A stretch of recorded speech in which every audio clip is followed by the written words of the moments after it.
We have another special episode today from the 2025 APMM conference that took place a few weeks ago in Lancaster, Pennsylvania.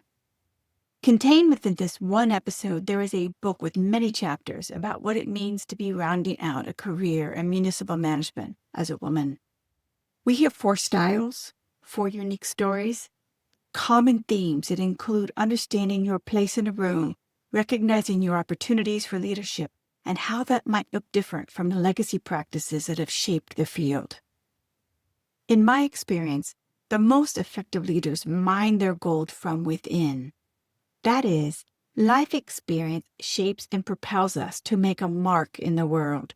We learn who we are from those who know us best. You will hear that in these stories. But when challenges begin to cascade, and they will, you need another gear. And that is when collegial support and camaraderie is essential, even career-defining. We all know it. Some pretend it otherwise. But there is a difference in our trajectory when someone recognizes our potential and helps us take the next step. That is really what this session is all about. On stage at this conference session, the audio is not the best. But consider yourself a fly on the wall in a close and very real conversation. In this session, Jessica Whitley moderates. Guest panelists include Stephanie Mason, Amy Farkas, Stephanie Teoli Kuhls, and Amanda Serock. You may also want to check out the video of this session on the YouTube channel Munisquare. This is part of the APMM series for 2025. I hope you enjoy. Thank you for listening. Now let's get started.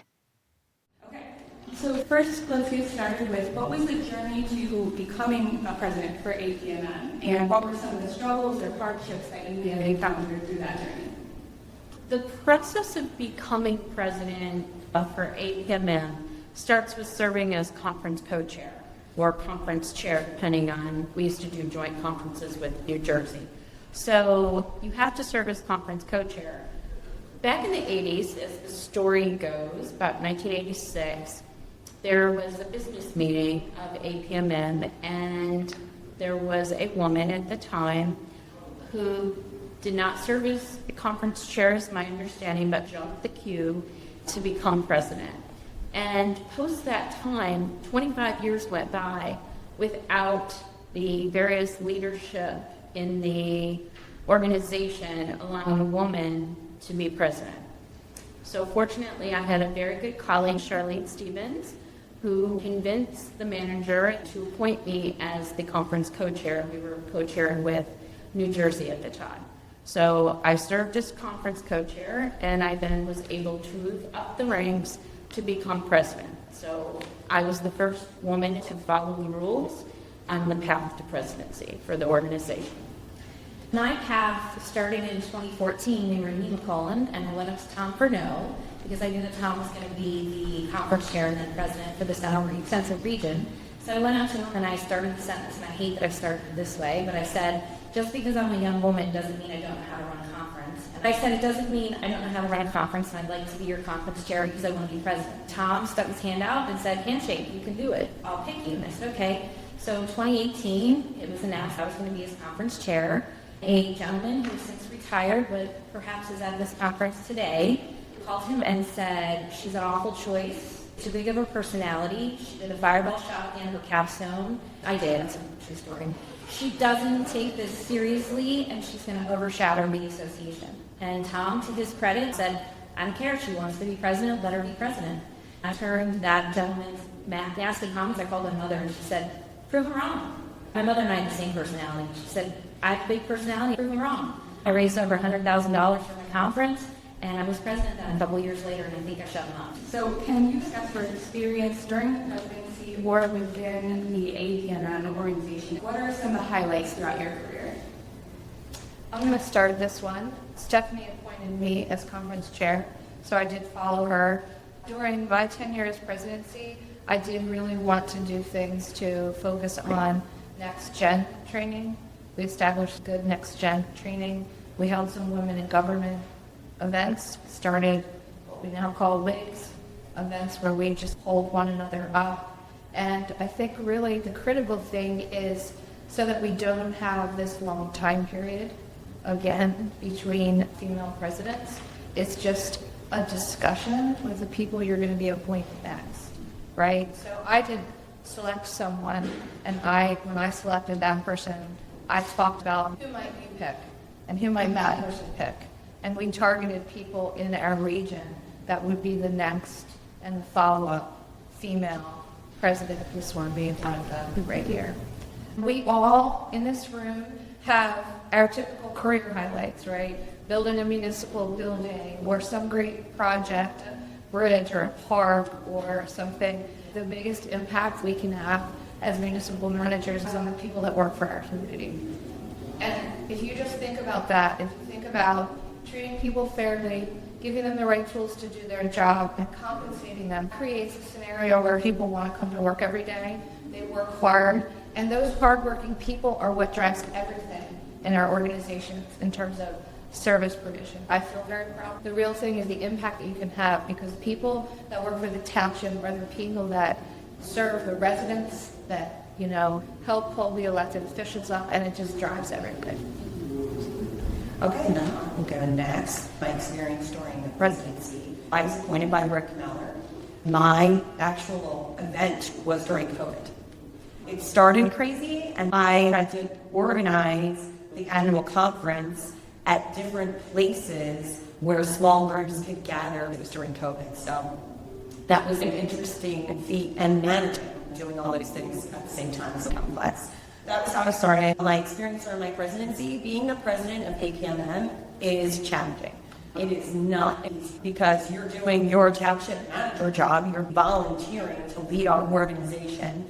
And if you're like me, you always bite off more than you can chew, and you have a million other jobs, and then you have your family, and you wind up doing your APMM work on weekends or other times.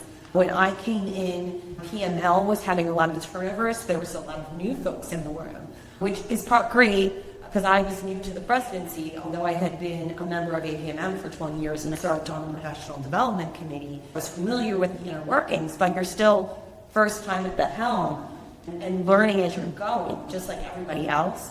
It was very busy. I was grateful for those that helped me up and helped. Grateful for past President colleagues who I would call regularly saying, is this crazy or am I normal? We had a lot of folks who wanted us to become lobbyists at the time, and we're non-profit, non-partisan organizations. So I wanted to make sure I was keeping it in the helm. I'm a very linear when working in a system.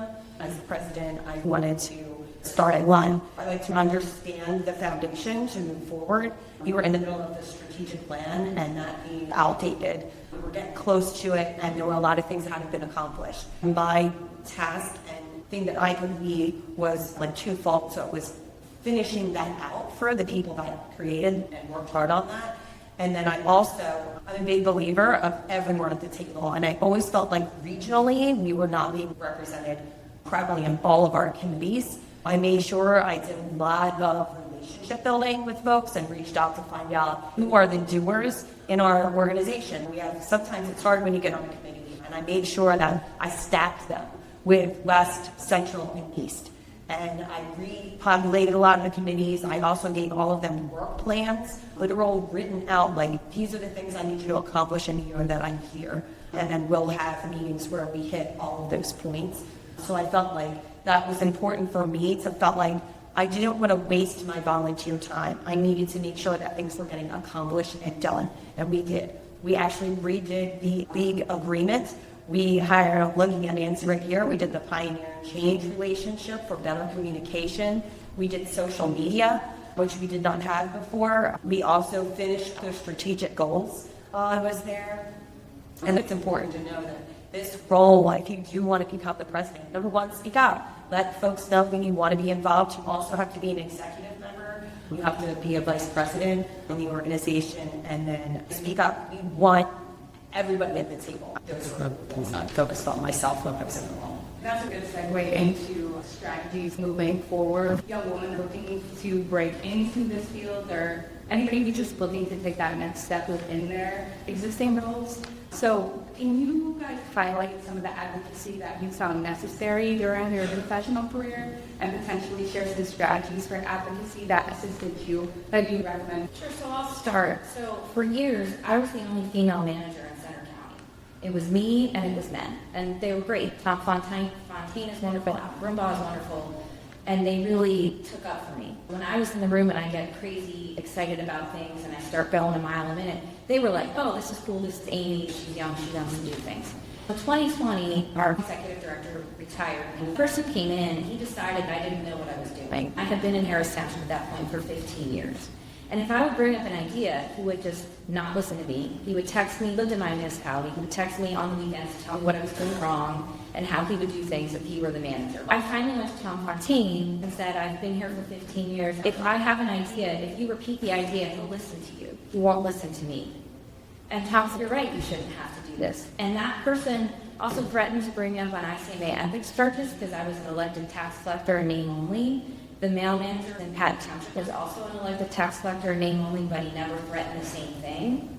Tom tried to intervene to his credit, and Adam and Dave Qualcomm was in verse at the time. They all took up for me, which was nice. For years, I was the lone wolf up there. So I made friends with my colleagues in the Southeast, in the Southwest. I went and sought out other women, and back in 2005, 2006, there weren't a lot of women in this room, I have to also preface that with. But I'm looking at Amy back there because I would call Amy and be like, okay, I'm coming to Pittsburgh, I need help. And I had help. I could call Steph, I could call Amanda. I made my own support system. I found my people within this profession, even if they weren't geographically next to me. I'm fortunate now. I have Centrise in Ferguson. I'm Harry in College Township. I have Julie in Bellefonte. There's more women in Center County, and it makes me very happy because there's a network now. I think we can all relate to the fact of, especially many of us up here, being the only women in the room. In 1987, walking into APMM conference, there were about 3 other women of the 100 or 200 members. The 3 were managers. Not always warm and fuzzy. Women today were much more welcoming, but we built a network as more and more women started to come to the profession in Pennsylvania. We advocated for each other. We supported one another. I remember meeting Steph and when she came to our area, and Carolyn, and being able to have other women across the Commonwealth working together, supporting one another, and doing sessions like this. I have a very big philosophy that there's no growth in life without risk. And sometimes you just have to take a risk. You have to reach out. You have to not be afraid. You have to speak up when you're in the room. If you have an idea, don't let someone squash that idea. Share your idea. Speak up. And don't be afraid to go over to somebody and say, hi, Centrise, I'm Stephanie. Welcome to APMM. That's what you got to do. How do you explain the invisible problem? So as women, sometimes we may find ourselves experiencing having expectations or certain pressure put upon us in the workforce that are difficult to articulate.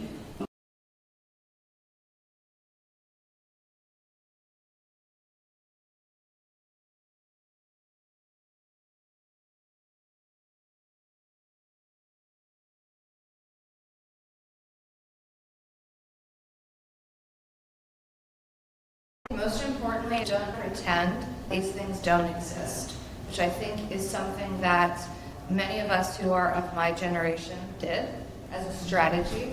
So you really have to determine how you're going to deal with it. Are you addressing something head on, or are you going to develop a workaround? I'm a Gen X manager. My first manager's job was in 1996. As Stephanie mentioned, there weren't any females in the room. I just wanted to be treated as an equal. All I cared about was there not being a difference between me and my male counterparts. A lot of stuff went in one ear and out the other, and a lot of, yeah, in your dreams, Buster, like those kinds of responses to the negative crap that we got back then. And just to follow up on what Stephanie said, the baby boom managers, the very few of them, they were not mentoring managers. They were like, we lived through some hell, and you're going to have to pay your dues before we accept you. Once they did accept me, it was pretty amazing. I was very hungry at the time, so I put up with a lot. And then, so 1996, let's fast forward to 13 years ago, 2012, when I started my most recent job.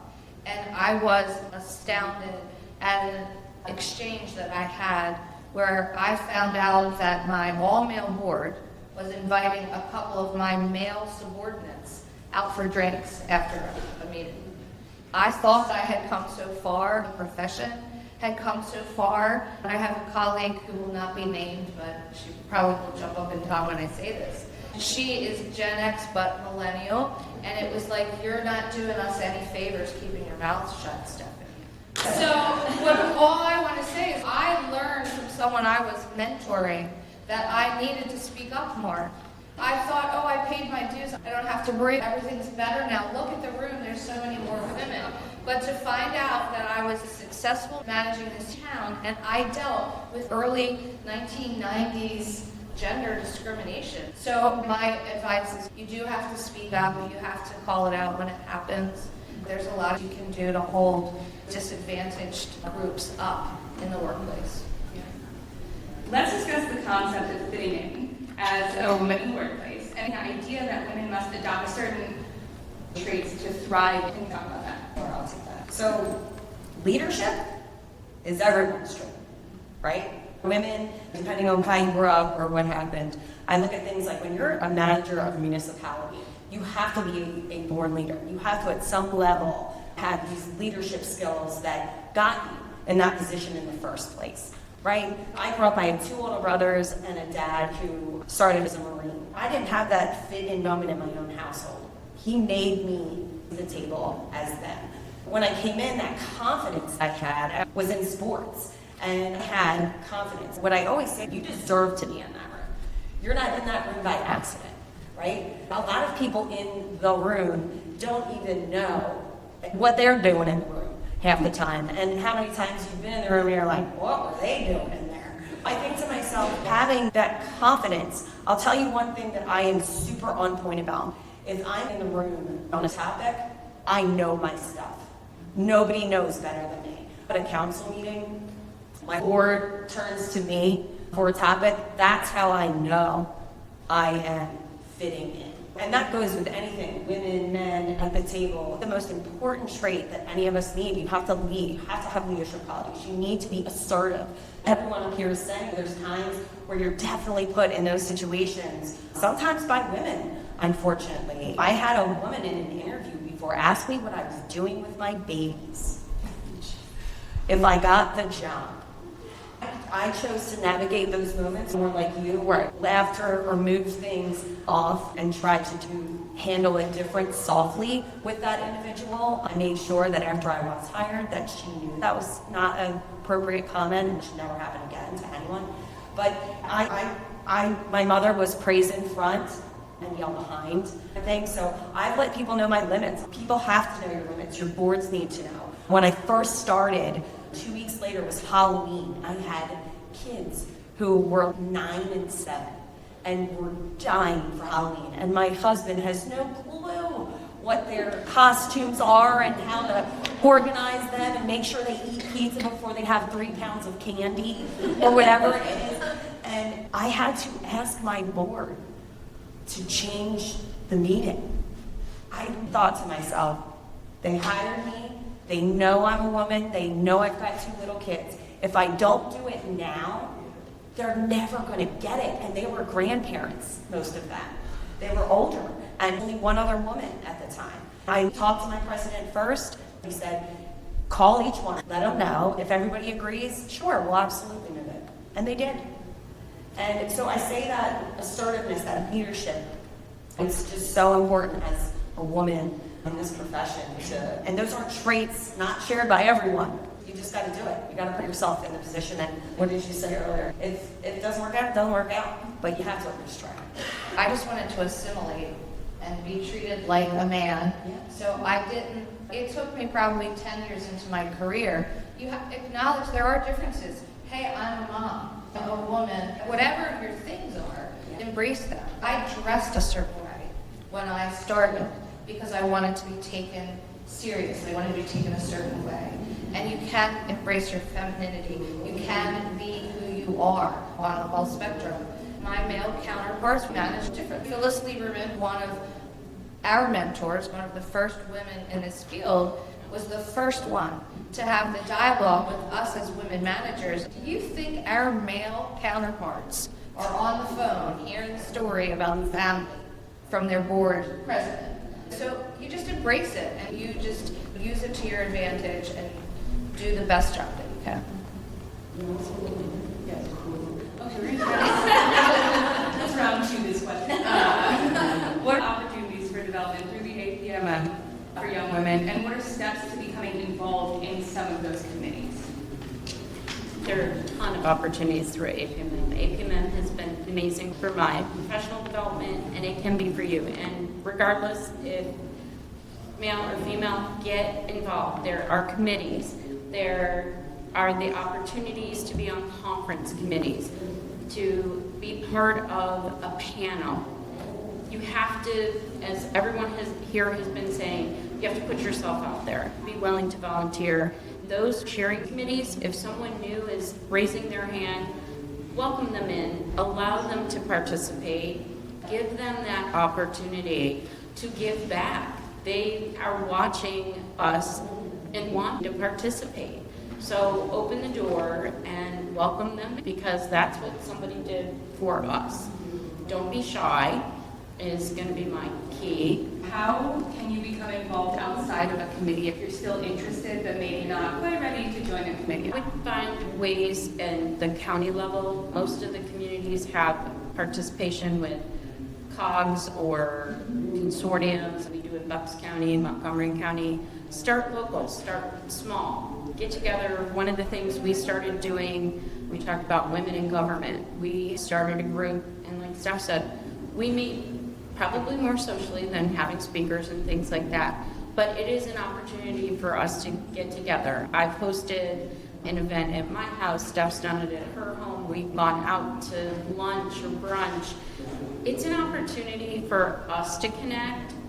Also, somebody told me not everybody plays golf, but if that's something that you feel you're being left out and everybody in the office is going to play golf, or maybe now it's pickleball, go do that, because you don't want to be left, you don't want to be the staff member, male or female, and you're starting out your career, you don't want to be left behind at the office. My former chief of police said that to me when I was an assistant on the verge of becoming manager. He said, you don't need to stay back at the office, you need to come with us. So don't be like, oh, I'll stay here and answer the phones while you guys all go play golf. Now, say, excuse me, I have a set of clubs in the car, I'm coming with you. And that's what you have to do. You have to get involved. No growth without risk. Take the risk and get involved.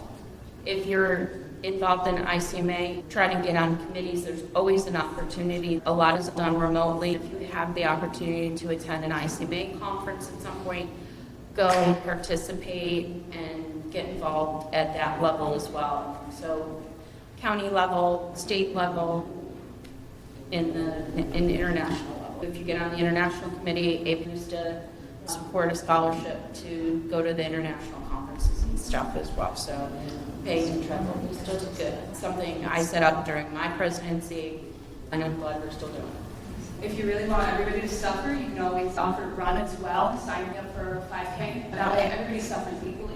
It's just kind of fun, you know? How can we build more leadership opportunities for young professionals?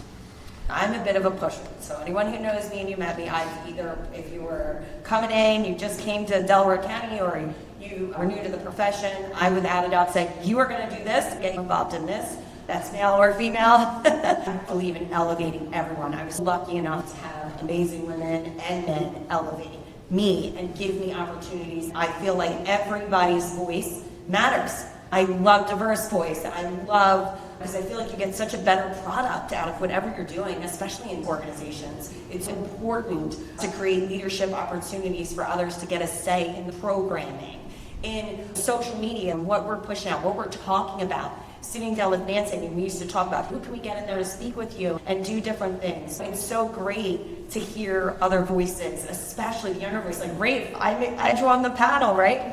I said, I was generationally too. You were my only one. I was like, you gotta get on here. It's so important because that session was filled so much better, had such better light because you were sitting there. Bob Pellegrino brought a mobile phone. And it was just such a great, it makes everything so much better. We need to be mentoring, introducing yourself to folks when you see them and you don't know who they are. Potentially, feel free to come up anytime, any of the young professionals in the room. We also have to keep our training strong with the leadership side of it. Everybody should elevate in that educational side of what we are doing. It is not an easy job. It is extremely complex. You're working with professionals. Sometimes you're educating your professionals. So I feel like that is like such an important thing we do here that I'm proud to have been a part of for years. Giving folks experiences. If you're working on something interesting, reach out to the municipality next door and you can have like a conversation about, here's what I'm doing. Are you doing anything like this? I feel that helps create leadership and opportunities to learn from one another. If I have successful programming in my township, I will call next township and be like, hey, I don't know if you guys are doing this, but it's working out really well for us. It might be something you want to get into. That's what helps elevate leadership and things in your area. I would open this to all of you. Any recommendations you would like to offer to the women? So I would say don't ever make yourself small. I wish I could go back and tell my 24-year-old self, don't sit and smile awkwardly when someone tells you you need to learn how to make coffee to go far. Don't take that. Sandra is absolutely right. You have to go in the room confident in who you are, even if, and I know people will think this is weird coming from me because I have this like extremely extroverted personality and I go and I would talk to a wall if I have to, but like I would go in a room and I have to swallow and be like, okay, I can do this. I know who I am. I'm going to meet people, show them why I'm here. Don't ever make yourself small. Make sure you reach out. My advice to any young person is reach out to us old curmudgeonly types. Please, we welcome it. You don't have to be on a professional development committee. If you're interested in getting involved in APMM, call up the chair and say, I want to help. We always welcome that. Get a mentor. If your boss isn't a mentor, don't be afraid to get one. I can't tell you how many times I've been in a room like this where someone has said, would you mind being my mentor? I always say yes. We all always say yes. That's my advice. Yeah, one of the things we're doing in Bucks is a coaching program, and so I'm coaching another member from another municipality, and it's very rewarding. That's the whole thing, I think, is seeing someone grow in their career. That's really important as well. I would say also my advice too is, so I had a dad who always said, even to me, a man is as good as his word. And I always feel like if my actions and words are aligning, then things are falling into place for me. So my advice is make sure that you're able to align with the things that you are saying and doing. So if you want to mentor, if you want to lead, you need to do it. Jump in, help somebody out. When they call you, pick up the phone. You can't be too busy. You've got to figure those things out. So I'm not going to say I'm going to do something and then not have the action that creates that. I always am a big firm believer on making that align. That's my advice.